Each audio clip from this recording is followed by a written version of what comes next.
नमस्कार सभी कर्मचारियों और पेंशनर्स का एक बार फिर से हार्दिक स्वागत है। कल 19 अप्रैल देश भर के लाखों केंद्रीय कर्मचारियों और पेंशनर्स के लिए काफ़ी महत्वपूर्ण होने वाली है, क्योंकि कल 8वें वेतन आयोग के तत्काल गठन, पुरानी पेंशन योजना यानी ओपीएस को बहाल करना, कोविड-19 महामारी के दौरान रोके गए 18 महीनों के बकाया डीए एरियर को जारी करने सहित कई मांगों को लेकर दिल्ली में बड़ा आंदोलन होने जा रहा है।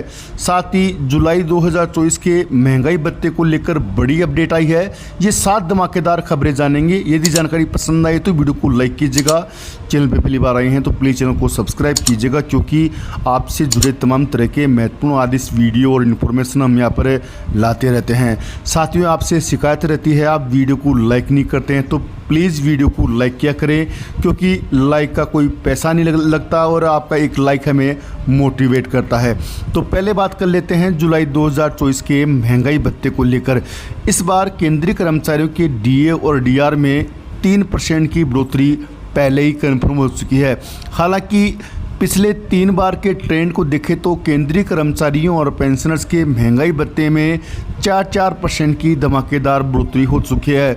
इस बार भी केंद्रीय कर्मचारी और पेंशन भोगी आस लगाए बैठे थे कि उनके महंगाई भत्ते में 4% की धमाकेदार बढ़ोतरी होगी, लेकिन फरवरी, मार्च और अप्रैल में all India consumer price index में उछाल नहीं आया है, जिस वजह से केंद्रीय कर्मचारियों का डीए और डीआर 3% ही बढ़ेगा। यानी कि जुलाई 2024 से डीए और डीआर बढ़कर 53% हो जाएगा। अभी जनवरी से लेकर मई तक के all India consumer price index के आंकड़े जारी कर दिए गए हैं। अभी जून का आंकड़ा आना बाकी है, उसके बाद में स्थिति साफ हो जाएगी। लेकिन एक्सपर्ट का मानना है कि इस बार डीए और डीआर केवल 3% बढ़ने वाला है।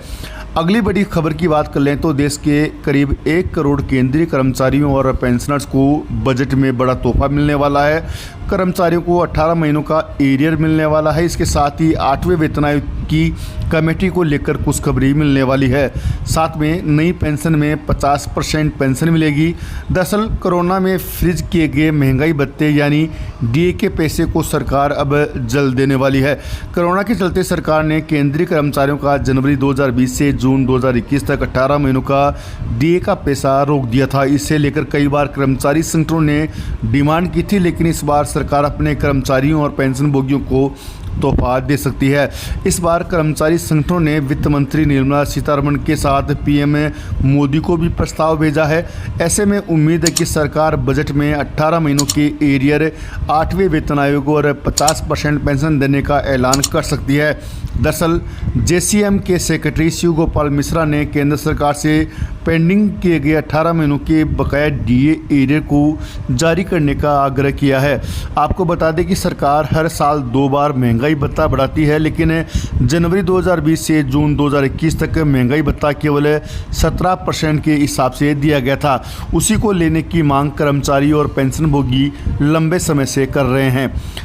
सरकारी कर्मचारियों और सार्वजनिक क्षेत्र के कर्मचारियों और पेंशन भोगियों को डीए और डीआर दिया जाता है। यह कर्मचारियों को उनके रहने और खाने के खर्च में मदद करने के लिए दिया जाता है। 2020 में कोरोना महामारी की वजह से आर्थिक चुनौतियां आई थी और तब 3 बार का डीए फ्रीज कर दिया गया था। पीएम मोदी को भेजे गए पत्र में कर्मचारी संगठनों ने 7 मांगें उठाई हैं। इसमें 18 महीनों का बकाया डीए एरियर, पुरानी पेंशन बहाली, 8वें वेतन आयोग का गठन करने का आग्रह शामिल है। इससे पहले वित्त मंत्री निर्मला सीतारमण को भी पत्र लिखकर बकाया डीए जारी करने की मांग की गई थी। वित्त मंत्री को लिखे गए पत्र में कहा गया कि कोरोना महामारी से आई फाइनेंशियल परेशानियों को हम पूरी तरह से समझते हैं। इसके कारण जनवरी 2020 से जून 2021 तक के महंगाई भत्ते यानी डीए और डीआर की 3 किस्तें रोक दी गई। हालांकि अब हमारा देश कोरोना महामारी के प्रभाव से उभर चुका है। इसके साथ ही देश की वित्तीय स्थिति में सुधार देखना खुशी की बात है। अतः बजट में 18 महीनों के एरियर देने की घोषणा की जाए। इसके साथ ही 8वें केंद्रीय वेतन आयोग का गठन और पुरानी पेंशन बहाली की घोषणा जल्द से जल्द की जाए। अगर केंद्र सरकार कर्मचारियों के बकाया भत्ते के भुगतान का फैसला करती है तो केंद्रीय कर्मचारियों को 2 लाख रुपए तक का फायदा होने की उम्मीद है। लेवल 1 के कर्मचारियों का डीए एरियर 11,880 रुपये से लेकर 37,544 रुपये तक मिल सकता है।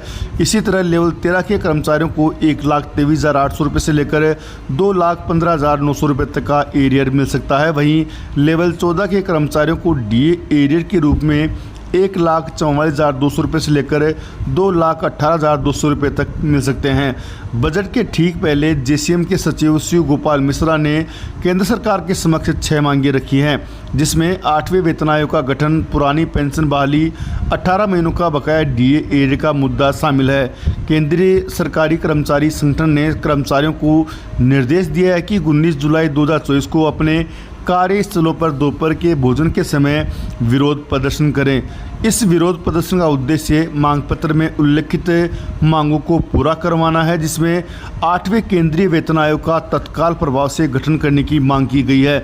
वहीं पुरानी पेंशन योजना यानी ओपीएस को बहाल किया जाए, एनपीएस में सुधार मंजूर नहीं है।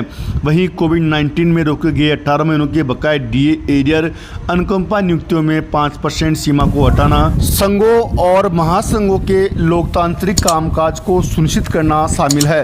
शिव गोपाल मिश्रा के अनुसार यह विरोध प्रदर्शन इन अनसुलझे मुद्दों को लेकर केंद्र सरकार के कर्मचारियों और पेंशन भोगियों के बीच बढ़ती अशांति को दर्शाता है।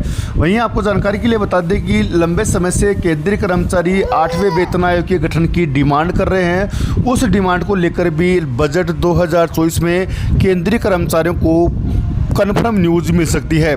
सरकार की मंशा बजट 2024 में जाहिर हो जाएगी।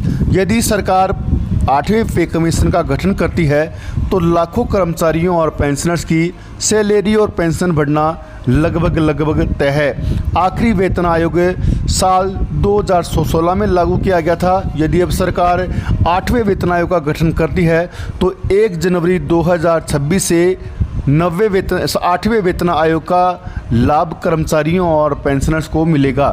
संभावना यह है कि केंद्र की मोदी सरकार के द्वारा 8वें वेतन आयोग के गठन की घोषणा लोकसभा में की जा सकती है, क्योंकि पिछले 2 दिनों हुए लोकसभा चुनाव में मोदी सरकार को भारी नुकसान हुआ था। उस नुकसान को देखते हुए मोदी सरकार 8वें वेतन आयोग का गठन कर सकती है। वहीं पुरानी पेंशन को लेकर भी बड़ी खबर निकल के सामने आ रही है। संभावना ये जताई जा रही है कि एनपीएस में कुछ सुधारों के साथ ही एनपीएस को फिर से लागू किया जा सकता है, जिसमें 50% पेंशन शामिल है। आपको बता दें कि अंतिम वेतन का 50% पेंशन सहित एनपीएस को फिर से लागू किया जा सकता है, लेकिन केंद्रीय कर्मचारी संगठनों की डिमांड है कि उन्हें ओपीएस से कम कुछ भी मंजूर नहीं है। लंबे समय से केंद्रीय कर्मचारी पुरानी पेंशन बहाली की मांग कर रहे हैं और इस मांग को लेकर दिल्ली में 3 धमाकेदार महारैलियों का आयोजन किया जा चुका है।